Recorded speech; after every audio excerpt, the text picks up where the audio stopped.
Je vous le disais en titre, nous ne sommes plus qu'à 6 jours de la cérémonie d'ouverture de la 17e édition du CIAO, Salon international de l'artisanat de Ouagadougou. Quel est le niveau des préparatifs à ce jour? Nous recevons sur ce plateau Mariam Traoré Ouedraogo, directrice générale du CIAO, pour donner les dernières évolutions. Bonsoir madame. Bonsoir. Avant de rentrer dans le vif du sujet, vous êtes la toute première femme à occuper le poste de directrice générale du CIAO. Comment vous appréhendez ce challenge?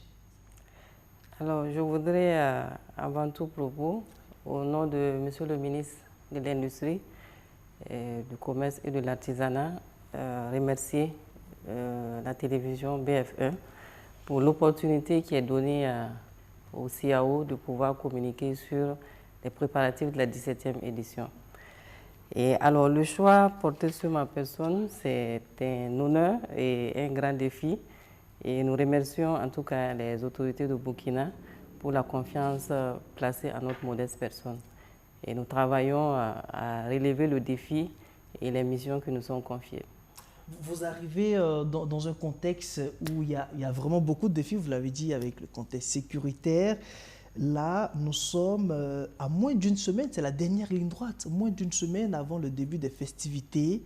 Dites-nous, à quel niveau nous sommes? Merci bien, Monsieur Koïta. Je voudrais, en tout cas, au nom du président du comité d'organisation, traduire le fait que nous sommes très bien avancés dans le processus d'organisation.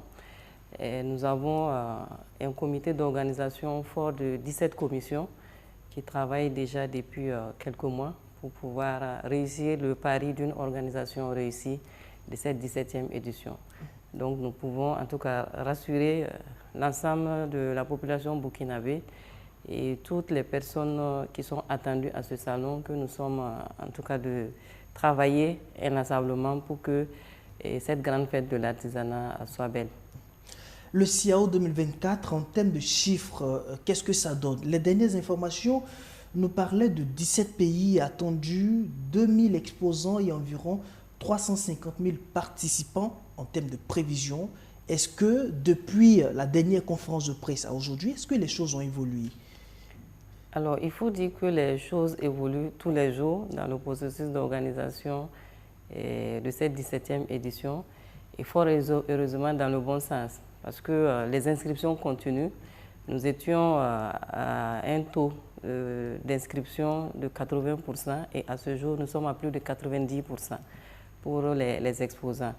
Et aussi, nous enregistrons actuellement plus de 22 pays qui sont inscrits en tant qu'acheteurs professionnels, mais aussi en tant qu'exposants à ce salon.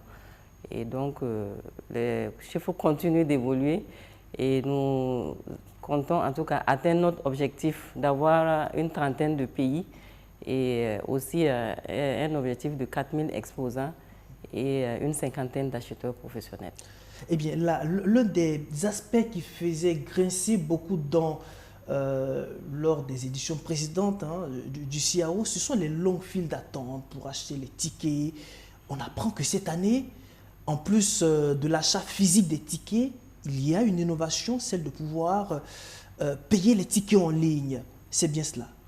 C'est bien cela. Une des grandes innovations de cette 17e édition, c'est justement la mise en place d'une plateforme digitale, le eCIAO, pour pouvoir permettre aux exposants déjà de souscrire pour les stands en ligne, mais aussi à tous les participants de pouvoir payer les tickets d'entrée et aussi les badges d'accès permanent via cette plateforme. L'autre innovation, puisque nous y sommes, c'est la part belle faite cette année au pays de l'Alliance de l'AES. Ça veut dire qu'il y a il y a une réservation spéciale pour les pays, le Mali et le Niger, pour cette 17e édition. Tout à fait. Pour cette 17e édition, nous avons fait le choix d'avoir 2 pays invités spéciaux en lieu et place d'un pays invité d'honneur. Donc les 2 pays invités spéciaux sont naturellement le Burkina et le Mali, du moins, et le Niger, pour justement créer un espace AES permettant en tout cas de valoriser les potentialités artisanales, culturelles, touristiques, historiques et géographiques de cet ensemble qui est en train de se développer. Est-ce que malgré la situation sécuritaire, le CIAO continue d'être ce salon attractif, surtout au niveau des exposants étrangers? Est-ce que le CIAO est toujours attractif? Est-ce que cette situation ne décourage pas certains? Alors, il faut dire que la situation sécuritaire, malgré le contexte, nous avons organisé déjà des éditions du CIAO. La 16e édition s'est tenue en 2023 et nous pensons que, en tout cas, en dépit du contexte, nous allons pouvoir organiser un CIAO qui permettra en tout cas de combler les attentes des uns et des autres. Et ce qu'il faut noter à ce niveau aussi, c'est que nous avons une commission spéciale sécurité dédiée et vraiment nous avons l'engagement des plus hautes autorités, mais aussi des forces de défense et de sécurité qui travaillent inlassablement pour faire en sorte que tout le pays soit sécurisé, mais aussi pour que tous ceux qui viendront à ce salon puissent participer en toute quiétude. Avant de parler des amis du Burkina Faso qui viendront de l'extérieur, le CIAO, c'est d'abord pour les Burkinabés. Est-ce que vous avez un dernier message à l'endroit de tous les Burkinabés qui nous suivent? Alors, ce que je voudrais donner comme des derniers messages, c'est vraiment d'inviter l'ensemble de la population burkinabé à participer, à célébrer, à vivre cette fête de l'artisanat, parce que nous avons énormément de pays qui nous font l'amitié de venir à ce salon. Nous attendons près de 350 000 visiteurs. Donc, c'est vraiment d'inviter toute la population burkinabé à adhérer à l'organisation de ce salon, à participer massivement aux différentes activités qui sont prévues du 25 octobre au 3 novembre prochain sous le thème Artisanat africain, entrepreneuriat des jeunes et autonomisation.